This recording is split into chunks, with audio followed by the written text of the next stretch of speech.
Oke, welcome back to another series dari dosen ngoding, sekalian buat materi ngajar. Jadi semester ini saya ternyata juga ngajar yang namanya pemrograman web framework gitu ya. Pada intinya itu kita belajar tentang React. Dan setelah saya baca-baca, sepertinya akan sulit ya kalau kita belajar React tapi tidak memahami dengan baik yang namanya ES6. Jadi JavaScript-nya itu juga harus oke dulu. Maka dari itu, saya udah ngerangkumkan beberapa materi yang kalau dalam topiknya mungkin modern JavaScript, ES6, ES7 gitu ya, mungkin ya. Tapi pada dasarnya adalah tentang ini ya, tentang coba ngetes filter dulu. Kayaknya 7 ketinggian. Oke. Nah, sambil ngetes audio ya guys. Jadi kalau audionya kebesaran atau kekecilan tolong feedback di di komen ya. Jadi saya udah nemukan ada topik-topik penting di ES6 itu yang perlu dipelajari seperti cons, let, var, string literal, arrow function, functionnya sendiri, class and object, destruction and assignment, spread operator, rest operator, array method, promise, string await, dan modules. Jadi ya bisa dibilang ini adalah materi standar untuk ES6. Nah sekarang problemnya adalah saya pengen melatih teman-teman mahasiswa itu untuk bisa belajar mandiri. Jadi dengan topik yang ada ya, tanpa modul, tanpa apa-apa, berani belajar sendiri. Nah salah satu alternatif yang bisa kita gunakan sekarang itu namanya ChatGPT ya. Oke, coba kita cek. Jadi ChatGPT ini boleh dipakai buat belajar. Jadi tapi ya perlu teman-teman ketahui nggak semuanya bagus. Jadi kita coba aja. Kita tes, Hai GPT. Kadang koneksinya lambat, terus nggak semua respons dikeluarkan gitu ya. Misalkan gini ya, tell me what you know about const in JavaScript ES6. Nah ini kita tanya nih, dia tahu apa sih di ES6. Nah jadi kalau kita bisa lihat di sini ya, jadi const adalah keyword yang digunakan untuk mendeklarasi variabel. Jadi di ES6 itu ada macam-macam. Jadi ada const, ada let, ada var, dan lain-lain ya. Var udah lama di JavaScript dan ada yang enggak gitu ya. Ada yang enggak ada variabel, nama variabel sama sekali. Nah, di sini const dan let itu menjadi sesuatu yang confusing, menjadi sesuatu yang membingungkan buat teman-teman yang ngoding. Kenapa? Karena const dan let itu sama-sama mendeklarasikan variabel, tapi kok bisa mempunyai behavior yang berbeda ya. Nih contoh, jadi kalau teman-teman lihat contohnya aja, itu sudah const pi, gitu ya, pi 3,14 gitu ya. Ini kalau teman-teman teliti, sebenarnya menunjukkan bahwa const itu dideclare constant value, jadi tidak boleh berubah. Jadi ketika dia sudah kita nyatakan const sekian, maka kita tidak boleh melakukan inisialisasi lagi gitu ya. Jadi kita punya variabel namanya p, assign the value adalah 3,14 gitu kan. Dan karena dia itu dideklar dengan menggunakan const, maka dia value-nya itu tidak bisa berubah. Nah, tapi bukan JavaScript namanya kalau nggak ada yang aneh-aneh gitu ya. Nah, another important thing to note about const is that it does not create immutable variables. Nah, ini apalagi nih immutable? Itu kan yang hal-hal yang baru gitu ya. It only make the variables binding immutable.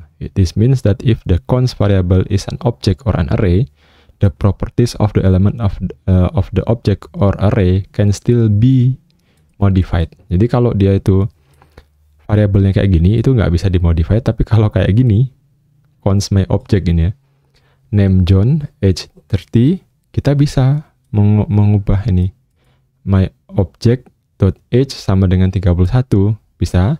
terus my object sama dengan ini, itu bisa. Jadi aneh ya. In this example, we can modify age property and then my object property, but we cannot reassign the entire object because it is declared with const. Jadi kalau seluruhnya kita ganti, nggak mau, nggak bisa. Tapi kalau sebagiannya kita ganti, bisa. Ya. Jadi in summary, const is a keyword used to declare variables that are assigned a constant value. Jadi kalau kita menggunakan const, maka ekspektasinya ya secara naluriah kita itu akan menganggap bahwa di seluruh codingan kita yang lain si variabel yang kita tetapkan sebagai const itu tidak berubah value-nya, tidak berubah nilainya. Oke. Jadi nggak boleh ganti. Nah, sekarang kita masuk ke yang lanjutnya. Ada const, ada let. Nah, apa nih let? Can you tell me more about let in ES6? Waduh.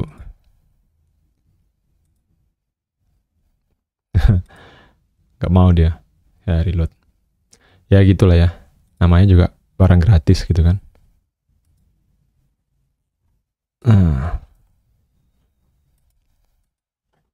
Give me info about let in ES6. Jadi kalau tadi kita sudah ketemu const, sekarang kita ketemu yang namanya let. Nah, kalau di sini dia bilang ini lagi. GPT suka-suka dia ngasih contoh gitu ya. Yang namanya juga AI, nggak jelas gitu kan. Nah, coba kita lihat.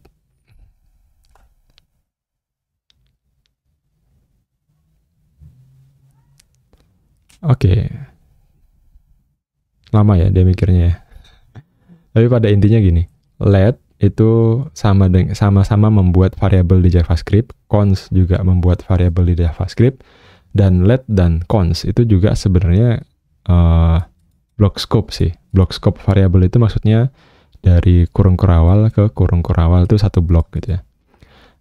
Unlike, coba lihat, let is a keyword used to declare block scope variable. Unlike var, ya, which has function scope, let allows you to declare variables with block scope. Nah, ini baru lagi nih. Var itu pakai function scope. Saya baru dengar. This means that let variable is only accessible within the block which in which it is defined. Nah, ini yang jadi perkara juga. Contoh ya. Kalau blok itu satu sini sampai sini, ya, itu satu blok. Kemudian ini dari sini sampai sini itu satu blok. Jadi dalam sini itu ada dua blok. Satu blok besar, kemudian ada satu di dalamnya lagi ada satu blok kecil. Contoh di sini kalau let x sama dengan 10, ya, maka x ini berlaku di mana? Di blok ini, ya, sampai sini. Tapi tidak berlaku di dalam blok yang ini. Nah, itu yang menjadi problem. Ketika di sini kita console log di sini itu keluarnya 20 karena dia ngikut x yang ini. Tapi kalau yang di bawah kita console log dia keluarnya 10. Itulah yang maksudnya block scope variables. Semacam ya. Yang saya nggak perlu kayak menjelasin ini karena saya sendiri nggak paham gitu ya. Tapi pada dasarnya kalau teman-teman ditanyain apa perbedaannya let dan var dan const ya. Give me difference between let, var, and const in a table format.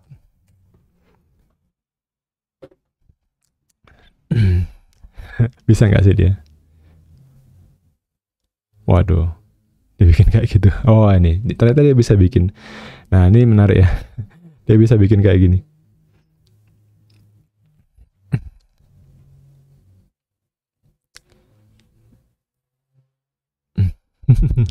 menarik.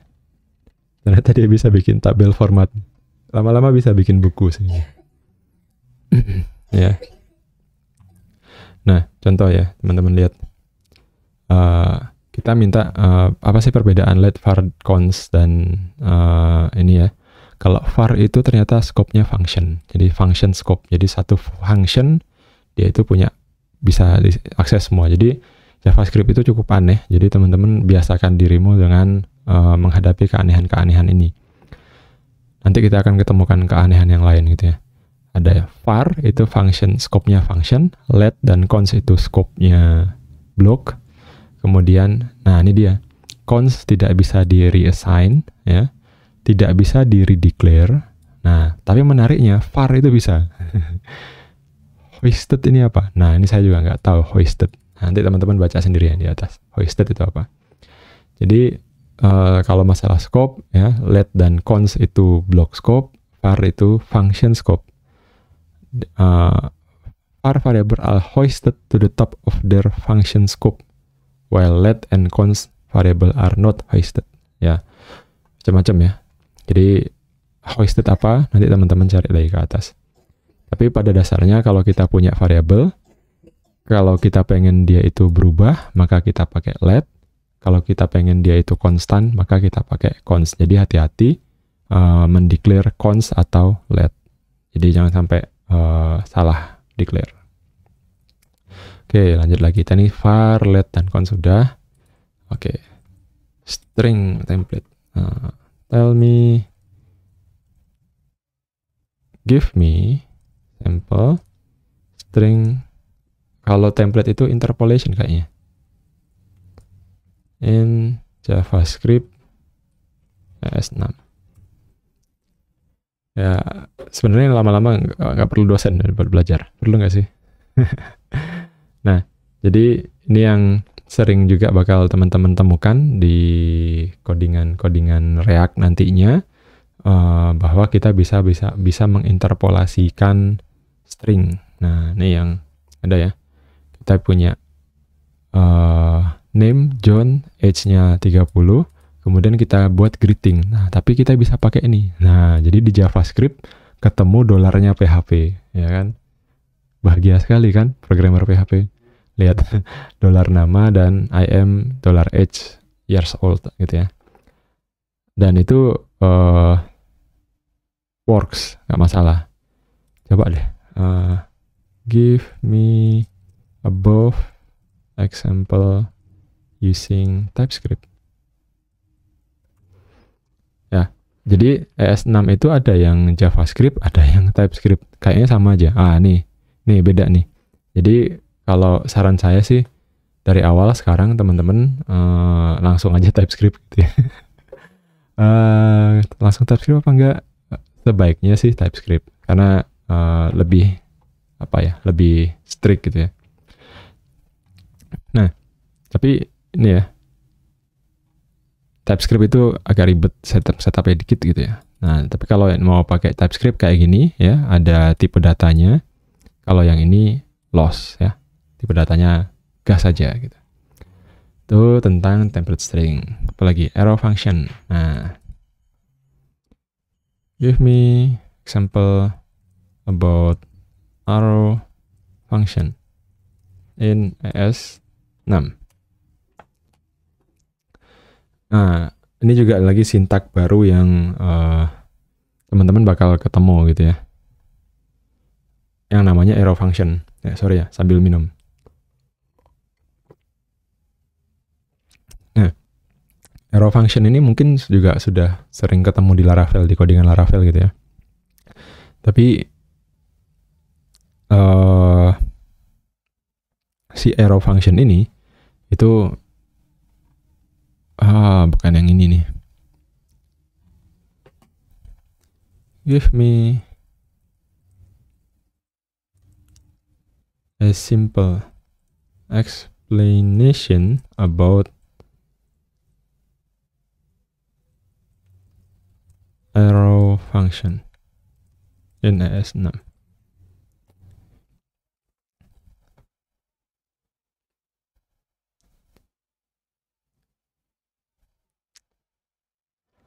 Nah nih, jadi pertama nih teman-teman harus tahu ini dulu, notasi arrow sama function itu.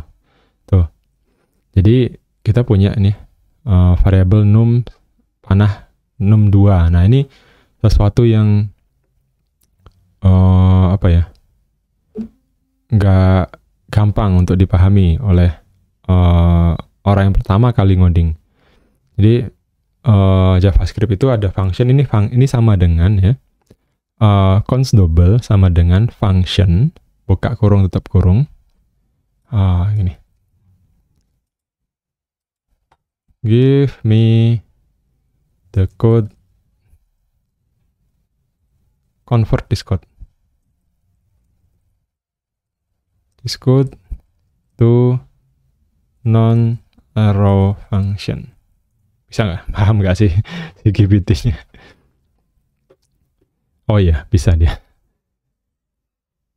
Nah nih, jadi kalau kita pakai traditional function-nya, itu bilangnya function num return num bintang 2. Tapi kalau kita pakai arrow function, tuh kayak gini.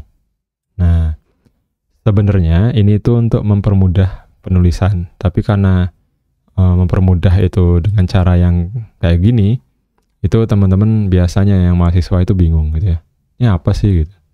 Nah, karena kalau sudah kayak gini, teman-teman bakal lebih jelas lagi. Jadi ada function num ya, kemudian nge-return num bintang 2. Tapi kalau kita mau bikin arrow function-nya, ini function-nya dihilangkan, pakai num aja, kurung kurawalnya dihilangkan, pakai panah, terus langsung diambil return-nya. Kayak gitu. Jadi nggak pakai kurung kurawal lagi. Nah, ini yang namanya arrow function. Implementasinya di mana? Nanti enaknya nanti kalau di sini ya. Num sama dengan num bintang num kayak gitu. Nah, mudah-mudahan teman-teman paham ya. Jadi si arrow function itu cuma sintaktik sugar aja untuk memperbaiki, untuk memperbagus tampilan aja. Ini menjadi kayak gini. Dari gini ya, jadi kayak gini. Ya. Oke. Mungkin itu dulu, udah 15 menitan. Mudah-mudahan teman-teman paham ya, dengan 15 menit ini ada langkah belajar yang bisa kita gunakan. Jadi kalau dulu belajarnya bisa lewat googling, kita bisa lewat Stack Overflow, teman-teman sekarang juga bisa nambahkan menggunakan ChatGPT. Boleh banget.